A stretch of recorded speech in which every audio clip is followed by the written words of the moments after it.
Presidência da República, Casa Civil, Subchefia para Assuntos Jurídicos, Lei nº 556, de 25 de junho de 1850. Código Comercial, Título 8º, Disposições Gerais, art. 907, das decisões do juiz comissário, haverá recurso de agravo para o Tribunal do Comércio, devendo ser interposto no peremptório termo de 5 dias, e decidido no primeiro dia de sessão do mesmo tribunal depois da sua interposição. Art. 908. As disposições deste Código relativamente às falências ou quebras, são aplicáveis somente ao devedor que for comerciante matriculado. Art. 909. Todavia, na arrecadação, administração e distribuição dos bens dos negociantes que não forem matriculados, nos casos de falência, se guardará no juízo ordinário quanto se acha determinado pelo presente Código para as quebras dos comerciantes matriculados, na parte que for aplicável. Art. 910. Os direitos e responsabilidades civis dos credores falidos passam para seus herdeiros e sucessores até onde chegarem os bens daqueles, e não mais. Art. 911. Os menores herdeiros dos falidos, sendo legalmente representados por seus tutores ou curadores, não gozam de privilégio algum nos casos de quebra, e a respeito deles tem aplicação o disposto no artigo 353. Art. 912. O presente Código só principiará a obrigar e ter execução 6 meses depois da data da sua publicação na Corte. Art. 913. A contar da referida época em diante, ficam derrogadas todas as leis e disposições de direito relativas a matérias de comércio, e todas as mais que se opuserem às disposições do presente Código. Título único, vide Decreto-Lei N. Graus 1608, de 1939, e, vide Lei N. Graus 5.869, de 11 de janeiro de 1973. Da Administração da Justiça nos Negócios e Causas Comerciais, Capítulo I dos Tribunais e Juízo Comerciais, Seção I dos Tribunais do Comércio, art. 1º, haverá tribunais do comércio na capital do Império, nas capitais das províncias da Bahia e de Pernambuco, e nas províncias onde para o futuro se criarem, tendo cada um por distrito o da respectiva província. Nas províncias onde não houver Tribunal do Comércio, as suas atribuições serão exercidas pelas relações, e, na falta destas, na parte administrativa, pelas autoridades administrativas, e na parte judiciária, pelas autoridades judiciárias que o governo designar, art. 27. Art. 2º, o Tribunal do Comércio da capital do Império será composto de um presidente letrado, 6 deputados comerciantes, servindo um de secretário, e 3 suplentes também comerciantes, e terá por adjunto um fiscal, que será sempre um desembargador com exercício efetivo na relação Rio de Janeiro. Os tribunais das províncias serão compostos de um presidente letrado, 4 deputados comerciantes, servindo um de secretário, e 2 suplentes também comerciantes, e terão por adjunto um fiscal, que será sempre um desembargador com exercício efetivo na relação da respectiva província. Art. 3º, os presidentes e os fiscais são da nomeação do imperador, podendo ser removidos sempre que o bem do serviço o exigir. Os deputados e os suplentes serão eleitos por eleitores comerciantes. Art. 4º, os deputados comerciantes e os suplentes servirão por 4 anos, renovando-se aqueles por metade de 2 em 2 anos. Na primeira renovação recairá a exclusão nos menos votados, decidindo a sorte em igualdade de votos. Nos casos de vaga do lugar de deputado ou suplente comerciante, proceder-se-á a nova eleição, mas o novo eleito servirá somente pelo tempo que faltava ao substituto. Art. 5º, nenhum comerciante poderá eximir-se do serviço de deputado ou suplente dos tribunais do comércio, exceto nos casos de idade avançada ou moléstia grave e continuada que absolutamente o impossibilite. Os que sem justa causa não aceitarem a nomeação, nunca mais poderão ter voto ativo nem passivo nas eleições comerciais. Não é porém obrigatória a aceitação antes de passados 4 anos de intervalo entre o serviço da antecedente e nova nomeação. Art. 6º, não poderão conjuntamente no mesmo tribunal os parentes dentro do 2º grau de afinidade enquanto durar o cunhado, ou do 4º de consanguinidade, nem também 2 ou mais deputados comerciantes que tenham sociedade entre si.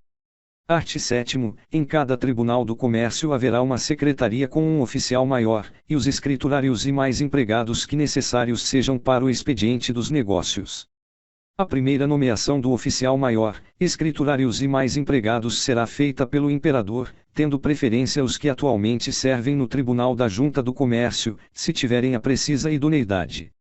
As subsequentes nomeações e demissões dos oficiais maiores, escriturários e porteiros terão lugar por consulta dos respectivos tribunais, aos quais fica pertencendo no futuro a livre nomeação e demissão de todos os mais empregados e agentes subalternos. Art. 8º. Aos tribunais do comércio competirá, além das atribuições expressamente declaradas no Código Comercial, aquela jurisdição voluntária inerente à natureza da sua instituição, que for marcada nos regulamentos do Poder Executivo, art. 27. Art. 9. Ao Tribunal do Comércio da Capital do Império é especialmente encarregada a estatística anual do comércio, agricultura, indústria e navegação do Império, e para a sua organização se entenderá com os tribunais das províncias, e ainda com outras autoridades que serão obrigadas a cumprir as suas requisições. Art. 10. Os negócios de mero expediente poderão ser despachados por 3 membros do tribunal, sendo um deles o presidente. Todos os outros o serão por metade e mais um dos membros que o compuserem, compreendido o presidente. Excetuam-se unicamente os casos de que tratam os artigos 806, 820 e 894 do Código Comercial, para a decisão dos quais é indispensável que o tribunal se ache completo. Em todos os casos a maioria absoluta dos votos determina o vencimento. Art. 11. Haverá nas secretarias dos tribunais do comércio um registro público do comércio, no qual, em livros competentes, rubricados pelo presidente do tribunal, se inscreverá a matrícula dos comerciantes, Código Comercial art. 4, e todos os papéis, que segundo as disposições do Código Comercial, nele devam ser registrados, Código Comercial art. 10 N graus 2. Art. 12. Os presidentes dos tribunais do comércio das províncias são obrigados a formar anualmente relatórios dos negócios que perante os mesmos tribunais se apresentarem, com as decisões que se tomarem, e deles remeterão cópia ao presidente do tribunal da capital do império, com as observações que julgarem convenientes. Art. 13. O presidente do Tribunal do Comércio da capital do Império, formando pela sua parte igual relatório, os levará todos ao conhecimento do governo, acompanhados das suas observações, para este providenciar como achar conveniente na parte que couber nas suas atribuições, e propor ao Poder Legislativo as disposições que dependerem de medidas legislativas. Seção 2ª da eleição dos deputados comerciantes. Art. 14. Podem votar e ser votados nos colégios comerciais, todos os comerciantes, art. 4, estabelecidos no distrito onde tiver lugar a eleição, que forem cidadãos brasileiros, e se acharem no livre exercício dos seus direitos civis e políticos, ainda que tenham deixado de fazer profissão habitual do comércio. Na primeira eleição, não havendo, pelo menos, 20 comerciantes matriculados no Tribunal da Junta do Comércio para formar o colégio comercial, serão admitidos a votar e ser votados os negociantes que tiverem ou se presumir terem um capital de 40 contos. Ficam porém excluídos de votar e ser votados aqueles comerciantes, que em algum tempo foram convencidos de perjúrio, falsidade ou quebra com culpa ou fraudulenta, posto que tenham cumprido as sentenças que os condenaram, ou se achem reabilitados. Art. 15. Nenhum comerciante pode ser deputado ou suplente, antes de 30 anos completos de idade, e sem que tenha pelo menos 5 anos de profissão habitual de comércio. A nomeação do presidente não poderá recair em pessoa que tenha menos da referida idade. Art. 16. Os tribunais do comércio designarão a época em que deverá ter lugar a reunião do Colégio Eleitoral dos Comerciantes, e será este presidido pelo presidente do tribunal. A designação do dia da primeira eleição será feita pelo ministro do Império na Corte, e pelos presidentes nas províncias. Seção 3ª do Juízo Comercial. Art. 17. As atribuições conferidas no Código Comercial aos juízes de direito do comércio serão exercidas pelas justiças ordinárias, às quais fica também competindo o conhecimento das causas comerciais em primeira instância, com recurso para as relações respectivas, com as exceções estabelecidas no Código Comercial para os casos de quebra. Art. 18. Serão reputadas comerciais todas as causas que derivarem de direitos e obrigações sujeitos às disposições do Código Comercial, contanto que uma das partes seja comerciante. Art. 19. Serão também julgadas na conformidade das disposições do Código Comercial, e pela mesma forma de processo, ainda que não intervenha pessoa comerciante, e, as questões entre particulares sobre títulos da dívida pública, e outros quaisquer papéis de crédito do governo. Segunda, as questões de companhias ou sociedades, qualquer que seja a sua natureza ou objeto. Terceira, as questões que derivarem de contratos de locação compreendidos nas disposições do título X do Código Comercial, com exceção somente das que forem relativas à locação de prédios rústicos ou urbanos. Art. 20. Serão necessariamente decididas por árbitros as questões e controvérsias a que o Código Comercial dá esta forma de decisão. Art. 21. Todo o tribunal ou juiz que conhecer de negócios ou causas do comércio, todo o árbitro ou arbitrador, esperto ou perito que tiver de decidir sobre objetos, atos ou obrigações comerciais, é obrigado a fazer aplicação da legislação comercial aos casos ocorrentes. Capítulo 2 da Ordem do Juízo nas Causas Comerciais. Art. 22. Todas as causas comerciais devem ser processadas, em todos os juízos e instâncias, breve e sumariamente, de plano e pela verdade sabida, sem que seja necessário guardar estritamente todas as formas ordinárias, prescritas para os processos civis, sendo unicamente indispensável que se guardem as fórmulas e termos essenciais para que as partes possam alegar o seu direito, e produzir as suas provas. Art. 23. Não é necessária a conciliação nas causas comerciais que procederem de papéis de crédito comerciais que se acharem endossados, nas em que as partes não podem transigir, nem para os atos de declaração de quebra. Art. 24. Nas causas comerciais só se exige que seja pessoal a primeira citação, e a que deve fazer-se no princípio da execução. Art. 25. Achando-se o réu fora do lugar onde a obrigação foi contraída, poderá ser citado na pessoa de seus mandatários, administradores, feitores ou gerentes, nos casos em que a ação derivar de atos praticados pelos mesmos mandatários, administradores, feitores ou gerentes.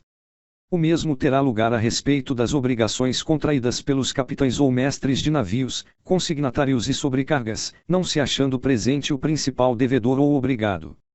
Art. 26. Não haverá recurso de apelação nas causas comerciais. Art. 18. Cujo valor não exceder de R$ 200.000, nem o de revista, se o valor não exceder de 2 contos de réis. Art. 27. O governo, além dos regulamentos e instruções da sua competência para a boa execução do Código Comercial, é autorizado para, em um regulamento adequado, determinar a ordem do juízo no processo comercial, e particularmente para a execução do segundo período do artigo 1º e artigo 8º, tendo em vista as disposições deste título e as do Código Comercial, e outro sim para estabelecer as regras e formalidades que devem seguir-se nos embargos de bens, e na detenção pessoal do devedor que deixa de pagar dívida comercial. Art. 28. Os lugares de presidente, deputado e fiscal dos tribunais do comércio, são empregos honoríficos, e os que os servirem só perceberão, por este título, os emolumentos que direitamente lhes pertencerem. Recaindo a nomeação de presidente em desembargador, este acumulará os 2 empregos, mas só perceberá o seu ordenado se tiver exercício efetivo na relação do lugar onde se achar o Tribunal do Comércio. Os demais empregados dos mesmos tribunais perceberão uma gratificação arbitrada pelo governo sobre consulta dos respectivos tribunais, e paga pela Caixa dos Emolumentos. Art. 29. O governo estabelecerá a tarifa dos emolumentos que devem perceber os tribunais do comércio.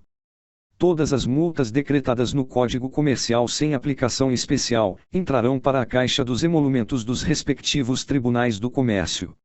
Art. 30. Fica extinto o Tribunal da Junta do Comércio. Os membros do mesmo tribunal serão aposentados com as honras e prerrogativas de que gozavam, e os vencimentos correspondentes ao seu tempo de serviço. Os demais empregados do mesmo tribunal, que não puderem ser admitidos nas secretarias dos tribunais do comércio, continuarão a perceber os seus vencimentos por inteiro, enquanto não forem novamente empregados. Mandamos, portanto, a todas as autoridades, a quem o conhecimento e execução da referida lei pertencer, que a cumpram, e façam cumprir, e guardar tão inteiramente, como nela se contém. O secretário de Estado dos Negócios da Justiça e faça imprimir, publicar e correr. Dada no Palácio do Rio de Janeiro aos 25 de junho de 1850, 29º da Independência e do Império. Imperador com rubrica e guarda Eusébio de Queiroz Coitinho Matoso Camara.